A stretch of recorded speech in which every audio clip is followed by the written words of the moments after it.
Clip number 1433۔ اس clip میں آپ قرآن پاک کی سورہ دخان کی آیت نمبر 22 سے 27 تک کی تلاوت، ترجمہ اور تفسیر قرآن صراط الجنان سماعت فرمائیں گے۔ بسم اللہ الرحمن الرحیم۔ ترجمہ: اللہ کے نام سے شروع جو نہایت مہربان رحمت والا ہے۔ فدعا ربہ ان هؤلاء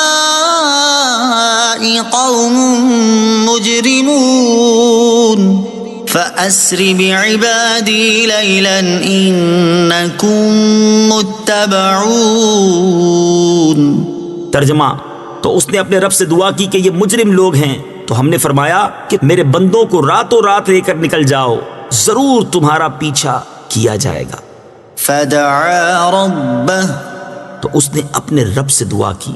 تفسیر صراط الجنان میں ہے، فرعون اور اس کی قوم نے حضرت موسیٰ علیہ السلام کی اس بات کو بھی نہ مانا اور انہیں جھٹلایا، تو حضرت موسیٰ علیہ السلام نے اللہ تعالیٰ سے دعا کی کہ یہ قبطی مشرک لوگ ہیں اور اپنے کفر پر قائم ہیں، اور تو ان کا حال بہتر جانتا ہے، اس لیے جس چیز کے وہ مستحق ہیں تو ان کے ساتھ وہ فرما۔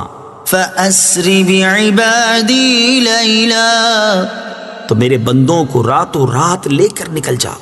تفسیر صراط الجنان میں ہے، جب حضرت موسیٰ علیہ السلام نے دعا کی تو اللہ تعالیٰ نے ان کی دعا قبول فرما لی اور انہیں حکم فرمایا کہ جب دشمن غافل ہو تو بنی اسرائیل کو راتوں رات لے کر مصر سے نکل جاؤ۔ جب فرعون کو تمہارے نکل جانے کی خبر ملے گی تو وہ اپنے لشکروں کے ساتھ تمہارا پیچھا کرے گا تاکہ تمہیں قتل کر دے۔ چنانچہ حضرت موسیٰ علیہ السلام روانہ ہوئے اور دریا پر پہنچ کر آپ علیہ السلام نے عصا مارا تو دریا میں 12 خشک راستے پیدا ہو گئے اور آپ بنی اسرائیل کے ساتھ دریا میں سے گزر گئے۔ وَاتْرُكِ الْبَحْرَ رَهْوًا إِنَّهُمْ جُندٌ مُّغْرَقُونَ كَمْ تَرَكُوا مِن جَنَّاتٍ وَعُيُونٍ وَزُرُوعٍ وَمَقَامٍ كَرِيمٍ وَنَعْمَةٍ كَانُوا فِيهَا فَاكِهِينَ۔ ترجمہ: اور دریا کو جگہ جگہ سے کھلا ہوا چھوڑ دو، بے شک وہ لشکر غرق کر دیا جائے گا۔ وہ کتنے باغ اور چشمے چھوڑ گئے اور کھیت اور عمدہ مکانات اور نعمتیں جن میں وہ عیش کرنے والے تھے۔ وَاتْرُكِ الْبَحْرَ رَهْوًا، اور دریا کو جگہ جگہ سے کھلا ہوا چھوڑ دو۔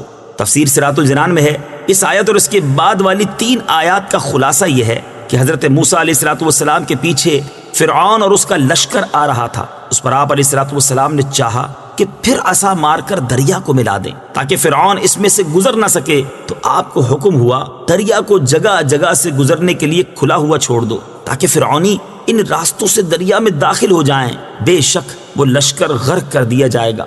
یہ حکم سن کر حضرت موسیٰ علیہ السلام کو اطمینان ہو گیا، اور جب فرعون اور اس کے لشکر دریا میں داخل ہو گئے تو اللہ تعالیٰ نے دریا کے پانی کو ملا دیا، جس سے وہ سب غرق ہو گئے، اور وہ کتنے باغ، چشمے، کھیت، آراستہ و پیراستہ، عمدہ مکانات اور وہ نعمتیں جن میں وہ عیش کرنے والے تھے چھوڑ گئے۔ الغرض ان کا تمام مال و متاع اور سامان یہیں رہ گیا۔ معلوم ہوا کہ اللہ تعالیٰ نے حضرت موسیٰ علیہ السلام کو فرعونیوں کی موت کے وقت جگہ اور کیفیت سے مطلع فرما دیا تھا، اور یہ سب چیزیں ان 5 علوم میں سے ہیں جن کا علم اللہ تعالیٰ کو ہے۔ معلوم ہوا کہ اللہ تعالیٰ اپنے مقبول بندوں کو علوم 5 سے بھی نوازتا ہے۔ ویڈیو دیکھنے کا شکریہ۔ اگر آپ چینل پر نئے ہیں تو سبسکرائب کر لیں اور ساتھ ہی ساتھ بیل آئیکن پر بھی کلک کر دیں تاکہ یوٹیوب ہماری ہر ویڈیو کا نوٹیفیکیشن سب سے پہلے آپ کو بھیج دے۔ جزاک اللہ۔